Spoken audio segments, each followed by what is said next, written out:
अस्सलाम वालेकुम वरहमतुल्लाहि वबरकातुहू।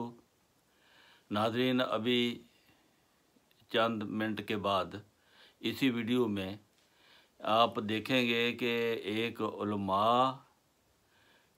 एक प्रोग्राम कर रहे हैं, एक उलमा एक टेलीविज़न पर, और वो इमाम मेहदी के बारे में पूछ रहा है कि इमाम मेहदी कब आएंगे, कैसे आएंगे, कहाँ आएंगे, क्या उनकी निशानियां हैं। तो उलमा उनको बता रहे हैं कि उनकी निशानियां तो पूरी हो गई हैं, और रसूल करीम सल्लल्लाहु अलैहि वसल्लम ने ये भी फरमाया था कि मुझे हिंदुस्तान से ठंडी हवा आ रही है। ये भी वो मान रहे हैं कि खिलाफत अल्लाह मिनहाज नबुव्वत होगी। ये सब चीज़ें आप गौर से सुनें, और वो इमाम मेहदी के बारे में जो बता रहे हैं बिल्कुल ठीक बता रहे हैं कि खिलाफत अल्लाह मिनहाज नबुव्वत होगी, इसमें कोई शक नहीं। लेकिन उनको ये समझ नहीं आती कि खिलाफत अल्लाह मिनहाज नबुव्वत कैसे होगी। खिलाफत अल्लाह मिनहाज नबुव्वत वो होती है जो नबुव्वत के बाद आए। पहले नबी आएगा, फिर खिलाफत आएगी, तो वो खिलाफत इमाम मेहदी की खिलाफत होगी। ये नुक्ता वो बता रहे हैं, लेकिन उनको समझ नहीं आ रहा कि ये क्या हम कह रहे हैं। क्या वो ठीक रहे हैं, लेकिन ना उनकी समझ में आ रहा है, ना सुनने वालों की समझ में आ रहा है। लेकिन कह रहे हैं वो सच्ची बात, लेकिन असल हकीकत यही है जो मैंने आपको बताई है कि इमाम मेहदी आ गया है, और उलमा ने उसको समझ भी लिया है कि वो आ गया है। वही इस्लाम का दिफा कर रहा है। ये ख़ुद बता रहे हैं कि वो ईसाइयों को यानी तसलीस को तोड़ेगा, का मतलब है कि ईसाइयों का मुकाबला करेगा। और ख़ुद ये मान रहे हैं कि हमारे उलमा तो पढ़ते नहीं हैं तौरात या इंजील, वो जवाब कैसे दें। वही वो जवाब तो इमाम मेहदी ने देने थे, जो उसने दे दिए हैं, और तसलीस उनकी तोड़ दी है। तो ये आप ज़रा सुन लें। सारी चीज़ें जो बता रहे हैं बिल्कुल ठीक बता रहे हैं, और वो हज़रत इमाम मेहदी मिर्ज़ा ग़ुलाम अहमद कादियानी के बारे में सारी बातें कर रहे हैं कि जो बात पूरी हो चुकी है, इमाम मेहदी आ चुका है, नबी आ चुका है, उसके बाद खिलाफत आ चुकी है। यही है, सबको यही होना था, इसके अलावा और कुछ नहीं होना था। और खिलाफत अला मिनहाज नबुव्वत आ ही नहीं सकती जब तक नबी ना आए। ये नबी की मुखालफत में इन्होंने प्रोपेगेंडा किया हुआ है कि कोई नबी आ नहीं सकता। जब कोई नबी नहीं आ सकता तो फिर खिलाफत कैसे आएगी। ये आप सुन लें, ये समझने के वालों के लिए मैंने ये अपना कोशिश की है कि मैं अपने YouTube पर चढ़ा दूँ। अस्सलाम वालेकुम। खुरासान से जाने से पहले फिर इमाम मेहदी का टेन्योर कितना होगा, कितनी मुद्दत तक वो लीड करेंगे उम्मत को? आप पूरे यकीन के साथ हम नहीं कह सकते, लेकिन ये कि एक इस्लामी हुकूमत जो है वो बहुत सही किस्म के हुजूर के नक्शे कदम पर खिलाफत अला मिनहाज नबुव्वा वो कायम कर देंगे। लेकिन एक और हदीस आती है, यखरुजु नासु मिनल मशरिक युअत्तिऊन लिल महदी यानी सुल्तानिही। एक मशरकी मुल्क से फौजें आएंगी, लोग आएंगे जो महदी की हुकूमत कायम करेंगे। तो मशरिक, इसीलिए एक और हदीस भी आती है हुजूर की कि मुझे हिंद की तरफ से ठंडी हवा आती है, हिंदुस्तान की तरफ से। तो मशरिक, इसीलिए एक और हदीस भी आती है हुजूर की कि मुझे हिंद की तरफ से ठंडी हवा आती है, हिंदुस्तान की तरफ से। तो आपका एक स्टेटमेंट था कि 1962 में इमाम मेहदी का ज़ुहूर हो चुका, उस पर तफसील जानना चाहूंगा। यह मेरी ये बात आई थी, और यही रावलपिंडी के एक जलसे में मैंने ये बात कही थी, और मेरा गुमान था, लेकिन वो गुमान सही साबित नहीं हुआ। ये हमारे अंदाजे होते हैं।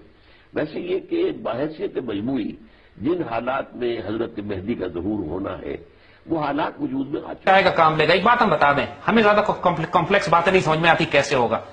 ہمیں پتا ہے کہ میرے آقا صلی اللہ علیہ وسلم نے فرمایا کہ آخری دور میں خلافت علی منہاج نبوہ قائم ہو جائے گی. کیسے ہوگی میرا پرابلم نہیں ہے, میرے آقا نے فرمایا ہوگی. خوشخبری دی ہوئی ہے حضور نے صلی اللہ علیہ وسلم کہ قیامت سے پہلے پوری دنیا میں نظام خلافت علی منہاج نبوت قائم ہوگا, ہو کر رہے گا. اس میں کوئی شک و شبہ مجھے نہیں ہے, اور نہ ہونا چاہیے کسی کو بھی جس کا بھی ایمان ہے محمد الرسول اللہ صلی اللہ علیہ وسلم پر, صحیح اور پختہ حدیث کے اندر موجود ہے. ظاہر بات ہے کسی ایک ملک سے شروع ہوگا, یہ ایک علیحدہ موضوع تھا, اس کے لیے میں نے آج جو ہے ادھر میں نہیں جا سکا ہوں. اس کے لیے مشیت خداوندی بہت عرصے سے اس خطے کے لیے کچھ طے کر چکی تھی. یہ وہ آیات ہیں, یہ وہ کرامات ہیں جو پاکستان کے ساتھ وابستہ ہے.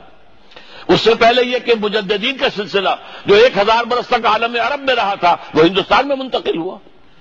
اس سے پہلے یہ کہ مجددین کا سلسلہ جو 1000 برس تک عالم عرب میں رہا تھا وہ ہندوستان میں منتقل. صحیح احادیث کی روح سے واضح ہے کہ بر صغیر پاک و ہند اور افغانستان کے مسلمان ہی عالمی خلافت کے قیام میں اہم کردار ادا کریں گے. جیسا کہ علامہ اقبال نے فرمایا, میر عرب کو آئی ٹھنڈی ہوا جہاں سے, میرا وطن وہی ہے, میرا وطن وہی ہے. تو مشرق اسی لیے ایک اور حدیث بھی آتی ہے حضور کی کہ مجھے ہند کی طرف سے ٹھنڈی ہوا آتی ہے, ہندوستان کی طرف سے.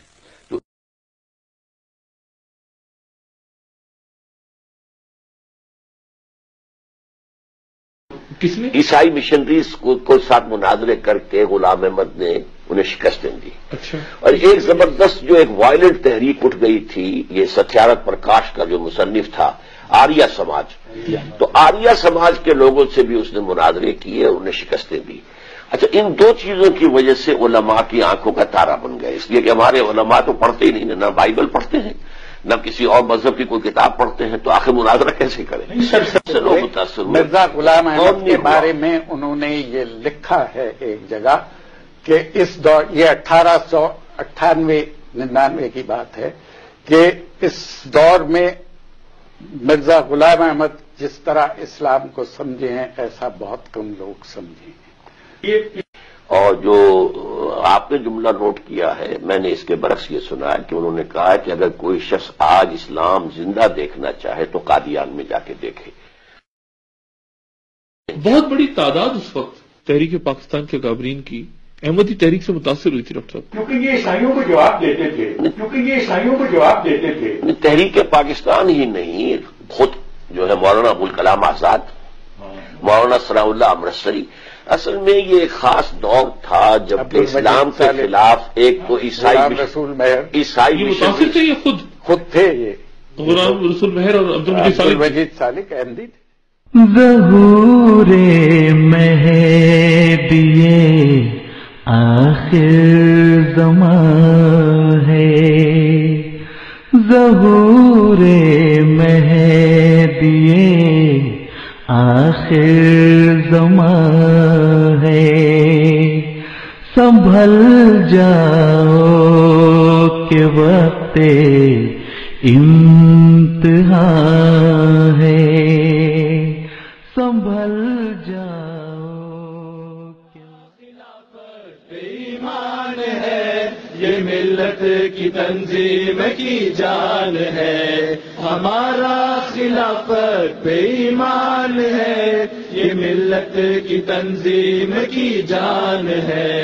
خلافت سے زندہ دلوں میں خدا, خلافت غریبوں کا ہے آسرا, خلافت سے زندہ دلوں میں خدا, خلافت غریبوں کا ہے آسرا. نہ کیوں جان دل سے ہو اس پر فدا, اسی کے ہے دم سے ہماری بقا, ہمارا خلافت ایمان ہے, یہ ملت کی تنظیم کی جان ہے.